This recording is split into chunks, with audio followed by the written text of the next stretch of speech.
Hello friends, मेरा नाम रीता आर्य है। मैंने यूपीपीसीएस 2017 की परीक्षा में 39th रैंक के साथ ट्रेजरी ऑफिसर का पोस्ट हासिल की है। ये मेरा थर्ड अटैम्प्ट था। इससे पहले मैंने 2015 में, देन 16 में और 17 में अटैम्प्ट दिया है, बट फाइनल सिलेक्शन मेरा 2017 में हुआ है। अगर मैं अपने एजुकेशनल बैकग्राउंड की बात करूं तो मैंने जेएसएस नोएडा से बीटेक इलेक्ट्रिकल इंजीनियरिंग किया है 2010 and having same experience in the same field. Thank you for the Delhi knowledge track, जिन्होंने मुझे ये मंच प्रोवाइड किया है जिस पर मैं अपनी स्ट्रैटेजी और अपनी जर्नी शेयर कर रही हूँ। आई होप आप लोगों को इसमें कुछ हेल्प और कुछ मददगार साबित होगी। वैसे तो सबकी अपनी स्ट्रैटेजी होती है, कोई आइडियल स्ट्रैटेजी नहीं है। स्टिल लोगों की स्ट्रैटेजी सुनते हैं तो दिमाग में न्यू आइडियाज़ और कीवर्ड बनते हैं, तो हम अपनी स्ट्रैटेजी खुद बनाते हैं। Let's talk about the exam pattern. There are 3 steps. One is prelim, another one is mains and third one is interview. Prelim की बात करें तो प्रीलिम में आपके 2 पेपर होते हैं। एक पेपर जीएस का होता है, अनदर वन इज़ सीसेट जो कि क्वालिफाइंग है। जीएस आपका स्कोरिंग होता है, उसमें वही आपको कोर सब्जेक्ट पढ़ने होते हैं। हिस्ट्री हुआ, ज्योग्राफी हुआ, आपका इकोनॉमी हुआ, साइंस हुआ और आपका करंट अफेयर्स हुआ, पॉलिटी हुआ, ये सब सारे सब्जेक्ट तैयार करने होते हैं। अगर हम मेंस की बात करें तो मेंस में आपके 8 पेपर्स होते हैं। There are 2 optionals having 4 papers and 2 Hindi के पेपर होते हैं एंड 2 जीएस के पेपर होते हैं। ये आपका पुराना पैटर्न था 2017 तक, जिसमें मैंने क्वालिफाई किया, बट जो अब 2018 से और 19 से नए पैटर्न आए हैं उसमें आपका जो है एक ऑप्शनल हो गया है और इंटरव्यू का मार्क्स भी रिड्यूस हो गया है। थर्ड स्टेप आपका क्या होता है, इंटरव्यू होता है। 200 मार्क्स का पहले होता था, बट न्यू पैटर्न में अब 100 मार्क्स का हो गया है। तो ये आपका एग्जाम पैटर्न था। 3 लेयर्स में, 3 स्टेप्स में आपको क्वालिफाई करना है ये पूरा फाइनल सिलेक्शन आपका। सबसे पहले सब लोग जो है बुक लिस्ट शेयर करते हैं। देखिए, मार्केट में जो बुक्स हैं वो सेलेक्टेड हैं, सबको वही बुक्स पढ़नी है, कोई अदर्स बुक नहीं आ रही है। लाखों बच्चा 2 ही किताब पढ़ता है। कुछ बच्चे सेलेक्ट हो जाते हैं उन बुक को पढ़ के, कुछ उन्हीं बुक को पढ़ के टॉप करते हैं और कुछ उन्हीं बुक को पढ़ के फेल हो जाते हैं। तो ये हमको डिसाइड करना है कि हमको बुक्स में से क्या पढ़ना है, किस तरीके से नोट्स बनाने हैं, किस तरीके से उनको सॉर्ट आउट करना है। जो चीज़ें हम नहीं छोड़ सकते, बहुत कंपलसरी चीज़ें हैं, जैसे कि प्रीवियस ईयर का पेपर है। प्रीवियस ईयर के पेपर घटना चक्र के बहुत रिलायबल है मार्केट में। सारी की सारी सीरीज़ आती है आपकी 7 सब्जेक्ट की, आप उसको मार्केट से लाइए और उसको सॉर्ट आउट करके उसके नोट्स बनाइए। क्योंकि मटेरियल बहुत सारा है, लेकिन अगर पेपर टाइम पे आप उसको रिवाइज नहीं करेंगे तो आपका आउटपुट नहीं निकलेगा। बजाय 10 किताबों को इकट्ठा करके वन टाइम रीड करने से बेटर ये है कि हम एक बुक को 10 बार रीड करें और उसका आउटपुट 80 to 90% तक दें। तो मेरी स्ट्रैटेजी, मैंने बुक्स में क्या क्या फॉलो किया था प्रीलिम्स के लिए, स्पेशली घटना चक्र की सीरीज़ थी हमारे पास, और लूसेंट था, पॉलिटी के एम लक्ष्मीकांत थी, और साइंस के लिए वही वाणी पब्लिकेशन था आपका। बहुत सेलेक्टेड मटेरियल पढ़ा, पर मेरा जो फंडा रहा है पास करने का, मैंने बहुत ब्रीफ नोट्स बनाए और उनको कम से कम मैंने 20 से 25 बार रिवाइज़ किया है। और पेपर टाइम पर मेरे पास केवल 100 पेज की बुकलेट थी जो मैंने 100 बार पढ़ी थी। और मैंने प्रीलिम का स्कोर भी मेरा इसी वजह से बहुत अच्छा रहा था। लेकिन 2017 में मेजर रोल जो था वो प्ले करा था करंट अफेयर्स ने। तो करंट अफेयर्स एक ऐसा मेजर टॉपिक है हमारा जिसको हम अवॉइड भी नहीं कर सकते, छोड़ भी नहीं सकते, क्योंकि यही हमारा सिलेक्शन कराता है। तो मैंने सबसे ज़्यादा मेहनत करंट अफेयर्स पर करी थी। मैं क्रॉनिकल की रेगुलर रीडर हूँ, फॉलो करती हूँ उसको, लेकिन एक 15 और 16 में जो मेरे को फेलियरिटी फेस करने मिली, उसमें मैंने ये सीखा कि किसी भी एक मैगज़ीन से पूरा पेपर नहीं आता आपका, तो आपको कम से कम 2 सोर्सेज रखने पड़ेंगे। तो मैंने क्रॉनिकल के साथ परीक्षा मंथन को फॉलो करा। इन दोनों मैगज़ीन से मैंने अपने खुद के नोट्स प्रिपेयर करे और लगभग 8 से 10 महीने की जीके को मैंने 200 पेज में शॉर्ट डाउन करा उनको, ताकि मैं उसको पेपर टाइम पे मल्टीपल टाइम रिवाइज कर सकूं। और उस टाइम पर मैंने सबसे ज़्यादा यूट्यूब फॉलो करा था। बुक्स को कलेक्ट करके ज़्यादा पढ़ने से ज़्यादा मैंने करंट जो है यूट्यूब से तैयार करा है। मेरा 2017 की जो पूरा ये प्रिपरेशन है उसमें 90% जो कंट्रीब्यूशन है वो यूट्यूब का ही है। मैंने सारी तैयारी यूट्यूब से ही करी है स्पेशली। देन बच्चे बुक लिस्ट पूछते हैं, फिर भी मैं एक बार फॉर्मल इंट्रोडक्शन दे दूँ बुक लिस्ट का। तो पॉलिटी के लिए एम लक्ष्मीकांत, बच्चे चाहें तो राज होलकर सर के भी नोट्स पढ़ सकते हैं, मार्केट में हर जगह अवेलेबल है, बट वो सब कुछ है, पूरी एम लक्ष्मीकांत ही है। आप चाहे उसे पढ़िए चाहे उसे पढ़िए, एक ही बात है।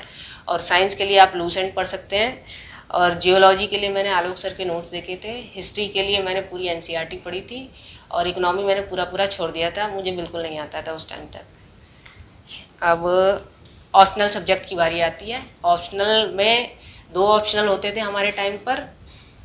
ऑप्शनल में सबकी मार्केट में 1 या 2 ही किताबें, सब बच्चा वही किताबें पढ़ता है। आप किताब लाइए चाहे नोट्स लाइए, आप उसको रीड कीजिए, बट ऑप्शनल पास करने का सिर्फ और सिर्फ एक ही तरीका है कि राइटिंग प्रैक्टिस। आप जितना लिखेंगे उतना आप बेटर लिखेंगे, क्योंकि वहाँ पर आप किस तरीके से प्रेजेंट कर रहे हैं, क्या आपका राइटिंग वे है, क्या आपका प्रेजेंटेशन है, आपने उसमें अपना कितना इनपुट, कितना एफर्ट डाला है कि एग्जामिनर अपना लेस इनपुट दिए आप ज़्यादा पढ़ सके। इस तरीके से राइटिंग प्रैक्टिस मतलब आपको बहुत बार करनी है। मैंने अपने टाइम पर 4 ऑप्शनल के कम से कम 40 सेट लगाए थे 3 आवर्स के। तो पहली बार जब मैंने लिखा था तो मेरा 3 आवर्स का पेपर 4 आवर्स में कंप्लीट हो रहा था, बट स्लोली वो 4 आवर्स को मैंने रिड्यूस करके 3 आवर्स में कन्वर्ट किया। तो राइटिंग प्रैक्टिस आपकी मेजर रोल प्ले करती है। वो जिसका भी जो भी ऑप्शनल है आप उस पर अप्लाई कर सकते हैं। राइटिंग प्रैक्टिस से आपकी 3 चीज़ें रिड्यूस होंगी। एक तो आपका टाइम मैनेजमेंट हो जाएगा, दूसरा आपको खुद का पता चल जाएगा कि आपकी एक्यूरेसी कितनी है, आप कितना सेंटेंस फॉर्म सही कर रहे हैं। तीसरा आपको ये पता चल जाएगा कि आप एग्ज़ाम में किस तरीके से 3 घंटे लिख सकते हैं, क्या स्पीड है आपकी। इस तरीके से अपनी लिखी हुई कॉपियों को मैंने खुद ही चेक किया है और मैंने सेल्फ स्टडी करी है, किसी कोचिंग का और किसी भी तरह का एक्सटर्नल सोर्स फॉलो नहीं करा है, केवल यूट्यूब पढ़ा है, थोड़ी बहुत किताबें सेलेक्ट करी हैं और सेल्फ स्टडी करी है। जिस तरीके का एग्ज़ाम पैटर्न अभी हो चुका है, चेंज हो चुका है, मैं खुद भी स्टडी अगेन कर रही हूँ। तो सारी की सारी एनसीईआरटी फॉलो करनी है, क्योंकि एनसीईआरटी फंडामेंटल बुक्स हैं, आपको सेंटेंस फ्रेम वहीं से सीखते हैं आप लोग। तो एनसीईआरटी कंपलसरी हो गई हैं। ऑब्जेक्टिव्स पहले भी सेम था, अब भी सेम था। प्रीवियस ईयर्स के पेपर्स को मल्टीपल टाइम रिवाइज़ कीजिए और जितना भी करंट रिलेटेड आ रहा है उसको बार बार रिवाइज़ कीजिए। 7 सितंबर की नाइट में मेंस का रिज़ल्ट आया, तो जैसे कि जनरली सबको पता होता है कि रिज़ल्ट आने के 15-20 दिन आपको फॉर्म फिलिंग के दिए जाते हैं, देन आप इंटरव्यू अटैम्प्ट करते हैं। 20-25 दिन का आपको टाइम मिल जाता है। पर यहाँ पर ट्विस्ट ये था कि 7 सितंबर को रिज़ल्ट आया और 9 की नाइट में नोटिस आ गया कि आपका इंटरव्यू है 16 सितंबर को, मतलब जस्ट 6 दिन बाद मेरा इंटरव्यू था। और मेरे पास उस टाइम पे ना रिजर्वेशन था, ना ही मेरे पास कन्फर्मेशन ऑफ इंटरव्यू लेटर था, क्योंकि मेरा फॉर्म ही नहीं भरा गया था। 3 दिन तक साइबर कैफ़े पर बैठने के बाद भी मेरा फॉर्म नहीं भरा जा सका था। और 6 दिन में मुझको क्या क्या पढ़ना था, मुझको अपना पूरा बीटेक कवर करना था, क्योंकि बीटेक के बाद का जो है मैंने कुछ करा नहीं था, वर्किंग एक्सपीरियंस था, तो मेरा जो ग्रेजुएशन था वो बीटेक था। तो इन 6 दिन में मुझको बीटेक भी कवर करना है, मुझको अपने ऑप्शनल भी कवर करने हैं, मुझको करंट अफेयर्स भी देखना है और उसके बाद मुझे पर्सनल ग्रूमिंग पर भी ध्यान देना है। तो इतना सारा पोर्शन 6 दिन में किस तरीके से होगा, जैसे तैसे करके मैनेज करके मैंने इंटरव्यू अटेम्प्ट किया। फाइनली जो मेरा इंटरव्यू था वो 30 से 32 मिनट चला। इंटरव्यू का एक्सपीरियंस ऐसा रहा, उन्होंने मुझसे मतलब सिचुएशनल बेस्ड क्वेश्चन पूछे और नॉलेज भी चेक करी। ऐसा नहीं था कि करंट अफेयर्स नहीं पूछा, सब एरिया से पूछता है। इंटरव्यू का एक्सपीरियंस इस तरीके से शेयर करूँगी मैं कि इंटरव्यू की तैयारी 5, 10 या 1-2 महीने में नहीं की जा सकती।